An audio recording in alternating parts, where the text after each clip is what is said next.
سلامونه ملګرو. دا کیسه د 1940 کال د یونایټډ سټیټ اف امریکا یو رښتینې کیسه ده. د کیسې په پیل کې موږ یو بندي وینو چې نوم یې ټیډي دی او هغه د نازي جرمني په یو مرکز کې بندي دی. ټیډي سترګې پټې کړې دي او د خپل تیر وخت یادونه یادوي. په اصل کې ټیډي یو مسلکي او پیاوړی باکسر و چې له خپلې کورنۍ سره خوشاله ژوند درلودي.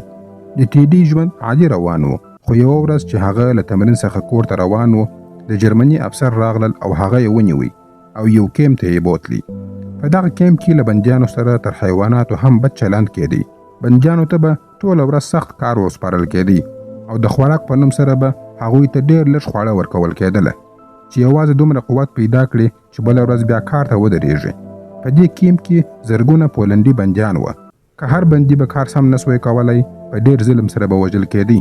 هلته یو ماشوم هم و چې نوم یې جانیک و او هغه تر ټولو کشر بندي و، ځکه نورو بندیانو به ډېر ځله د هغه خواړه ورڅخه غلا کوله.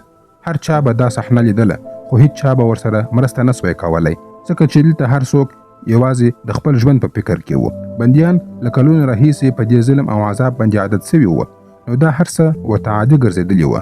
یوه ورځ یوه سپین ږیري سړي خپلو ملګرو ته وویل چې زه د تیښتې لاره پیژنم او ډېر ژر به له دې ځای څخه وتښتېږم. نږدې ولاړ ساتونکي دا خبره واورېدله. هغه په غوسه سو او هغه سپین ږیري سړی یې پر سر باندې ووهی چې هغه پر همدې ځای باندې مړ سو. دلته موږ پوهېږو چې دلته د بندیانو د ژوند هېڅ ارزښت نشته. جرمنیانو یوازې کار غوښتی. یوه ورځ ټیډي د زندان د مشر په امر سره یوه د لرګۍ چوکۍ جوړه کړله. په همدې وخت کې جانیک راغلی او ورته ویې ویل زه پوهېږم چې ته یو جرمنی باکسر یې، ما ستا ډېرې مقابلې لیدلې دي او زه ستا ډېر مینوال یم.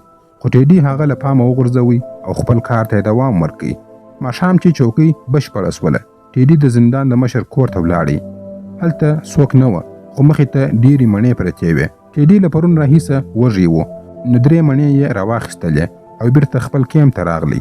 جانیک لا هم هلته کار کوي، نو ټیډي یوه مڼه هغه ته ورکړه، ځکه چې هغه پوهېدی چې هغه هم وږی دی. جانیک بیا خپله مڼه یو بل سپین ږیري ته ورکړله چې د هغه حالت ډېر خراب و. په دې کار سره ټیډي ډېر خوشحاله سو. نو وروستۍ مڼه یې هم جانیک ته ورکړه او دوی درو سرو مڼې وخوړلې. همدا وخت د زندان مشر راغلی، ځکه چې هغه پوهېدی چې ټیډي له کور څخه غلا کړې ده. هغه ټیډي، جانیک او سپین ږیري له ځانه سره بوتلل.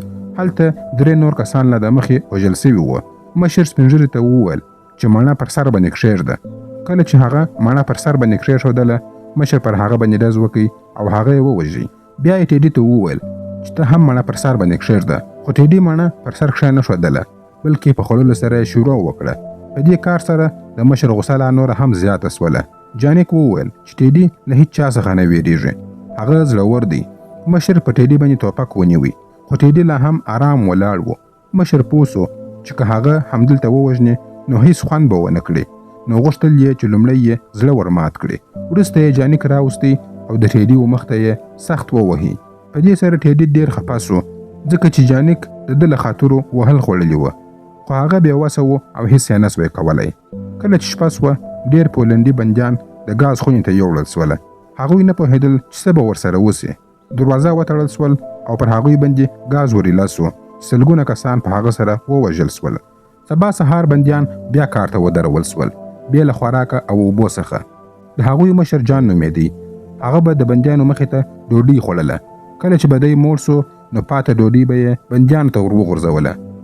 2 بندیان د یوې ټوټې ډوډۍ لپاره جنګېدله او جان پر هغوی باندې ډېر خوشحاله کېدی. یوه ورځ جان ټیډي جنګ ته راوغوښتی. هېڅوک نه پوهېدی چې ټیډي یو مسلکي باکسر دی. هغه په خپل وخت کې ډېر نامتو لوبغاړی و او هېڅکله یې سیالي نه و بایللې. ټیډي خپل سیال په یو ګزار سره مات کړي. یو افسر لیرې ولاړ و او دا صحنه یې ولیدله. هغه هم باکسر و، نو پوه سو چې ټیډي هم مهارت لري. هغه ټیډي ته د سیالۍ چیلنج ورکړي، سره له دې چې ټیډي کمزوري سوی و، خو دا چیلنج بیا هم ومني.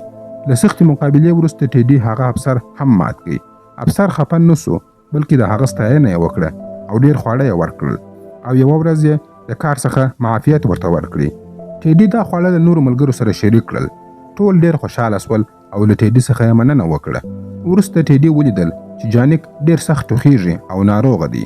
هلته هوا ډېره سړه وه او جانیک د سنبغل په ناروغۍ سره اخته سوی و. ټیډي اندېښمن و او غوښتل یې چې هغه ته درمل ور پیدا کړي. هغه بیرته هغه افسر ته ولاړی او د خوړو او د درملو غوښتنه د هغه څخه وکړه.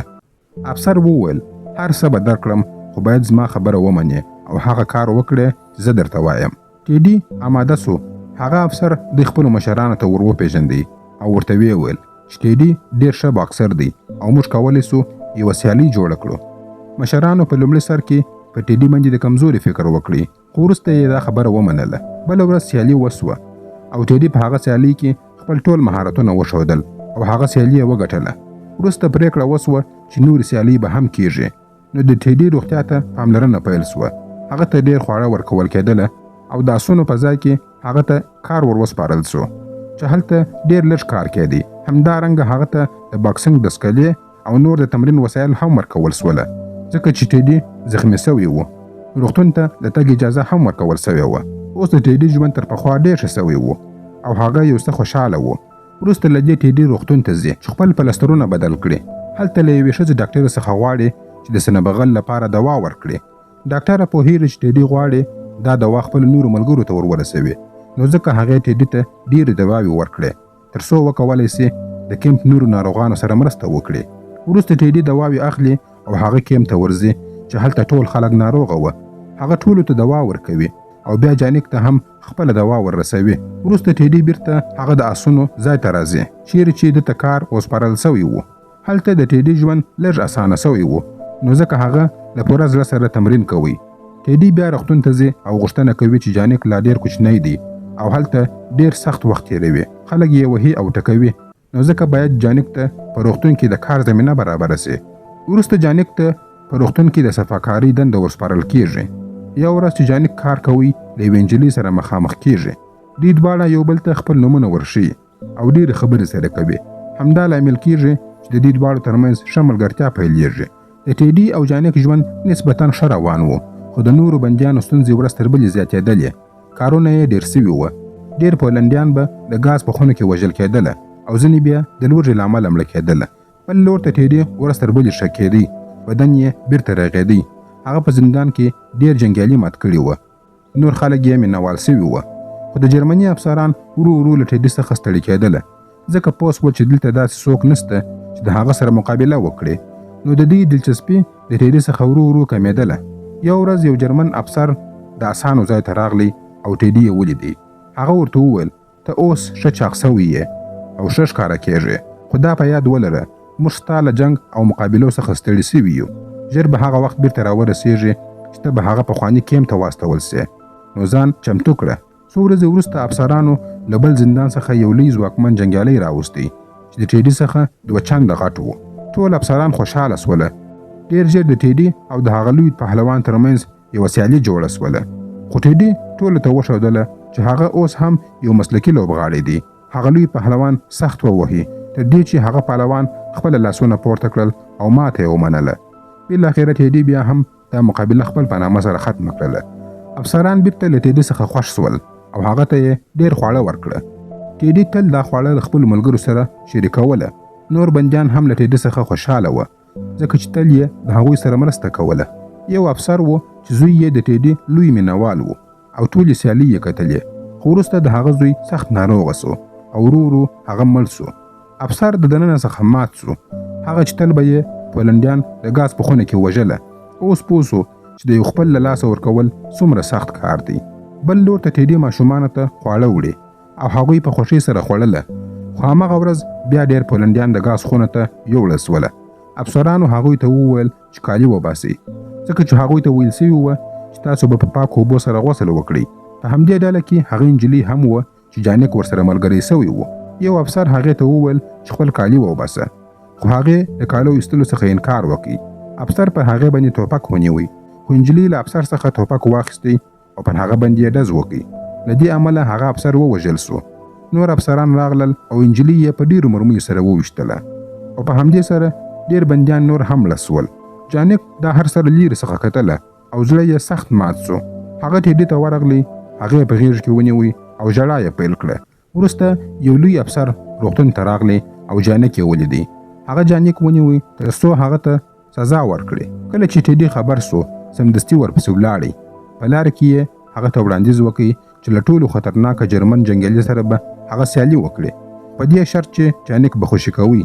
افسرانو پر هغه باندې ملنډې وهلې، خو بالاخره یې د هغه خبره ومنله. سیالي پیل سوه. ټیډي د جانک لپاره ډیر په قهر سوی و، نو په لومړیو شیبو کې پر هغه افسر باندې بریالی و. خو جرمنیانو په پټه سره د هغه په اوبو کې د بېهوشۍ دوا ورکړه. د وقفې پر مهال باندې ټیډي اوبه وڅښلې. ژر د هغې دوا اثر په ټیډي باندې پرېوتی او سترګې یې پټې پټې کېدلې. ټیډي سخت ووهل سو. څو ځله پر مځکه باندې ولوېدی، خو بیرته به راپورته سو. جرمنیانو اعلان وکړي چې زموږ افسر بریالی سو. وروسته یې جانک راوستی او ټیډي ته یې وویل چې له جانک سره جنگ وکړه، کنه نو هغه به موږ ووژنو. ټیډي د جنگ کولو څخه انکار وکړي، خو افسر له شا څخه جانک په توپنچه سره وویشتی او هغه یې ځای پر ځای ووژي. ټیډي په بشپړ ډول سره مات سو. وروسته یې دی هم پر سر باندې ووهي او بې هوښه یې کړي. هغه یې په یوه رسۍ باندې وتړي او ټوله شپه یې د کیمپ په منځ کې راوځړوي. سبا چې ټیډي راویښ سو، هغه ځای ته ولاړی چې ټول پولنډیان به هلته سوځل کېدله. هلته یې د جانک د لرګي څخه جوړ شوی یوه ناوکۍ ولیدله. د دې په لیدلو سره هغه بیرته جرأت پیدا کړي. ټیډي د بدل اخیستلو پرېکړه وکړه. بیرته د جنگ میدان ته ولاړی او افسر ته یې بیا چیلنج ورکړي. که څه هم دی ډېر کمزوري سوی و، خو بیا یې هم جګړه وکړه. افسر هغه سخت ووهي، خو ټیډي وروسته پر هغه باندې یو ډېر سخت او پیاوړی ګزار وکړي چې په دې سره د افسر له خولې څخه وینه وبهېدله او پر ځمکه باندې ولوېدی. او دا سیالي هم ټیډي په خپل نامه سره وګټله. خلکو د ټیډي په نامه سره نارې پیل کړې او هغه ته یې د چمپیون لقب ورکړي. بیا موږ ته صحنه ښودل کېږي چې ټیډي د کیمپ څخه د وتلو په حال کې و، یعنې هغه د کیمپ څخه آزاد سوی و، په دې خطر باندې چې هغه یو جرمني افسر ته ماته ورکړې وه. وروسته کلونه تیر سول. دوهمه نړیواله جګړه پای ته رسېدلې وه. ټیډي له هم له باکسینګ سره ډېره مینه درلودله، نو د ماشومانو لپاره یې د تمرین یو مرکز جوړ کړی و.